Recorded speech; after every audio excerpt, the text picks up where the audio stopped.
పువ్వు మాత్రం వాడికి, ప్రేమ మాత్రం నీకే అనే లోకంలో ఉన్నారా. ఇంతకు ముందు జరిగిన సన్నివేశంలో ప్రేక్షకుల థ్రిల్ కోసం ఒక చిన్న డైలాగ్ ఆప్ చేయడం జరిగింది.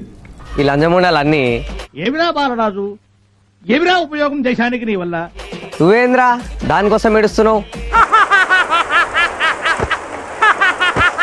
పొద్దుగాలే జిమ్కి ఓ. ఒకటే జననం, ఒకటే మరణం, ఒకటే గమనం, ఒకటే. ఛాతీలు పెంచు, పువ్వు కాదు పూల తోటుంటది నీ ఇంటి ముందు. ఈ అమ్మాయిలకి మంచిగా చూసుకునేటోడు ముద్దు కాదు మామ, కాయనేసావు మరి మునిగితే కదా మంచి జరిగేది. నాకు ఆల్రెడీ మంచి జరిగింది, నువ్వు మునుగు. మోసం చేసి నోట్ల ముద్ద పెట్టేటోడే ముద్దు. ఏం మాట్లాడుతున్నావురా? నరాలు కట్ అయిపోయింది. లైఫ్ అనేది ఒక్కంతోనే లీడ్ చెయ్యి. జన్మ జన్మలకి గజ మీద ఫుల్ రైట్స్. నిన్ను లవర్ అంటారు, ఏం చెప్పావురా? 10 మందితో లీడ్ చేస్తే లంజదానా అంటారు. కొడితే మెడికల్ టెస్టులు చేయించుకోవడానికి మీ ఆస్తులు అమ్మినా సరిపోవు.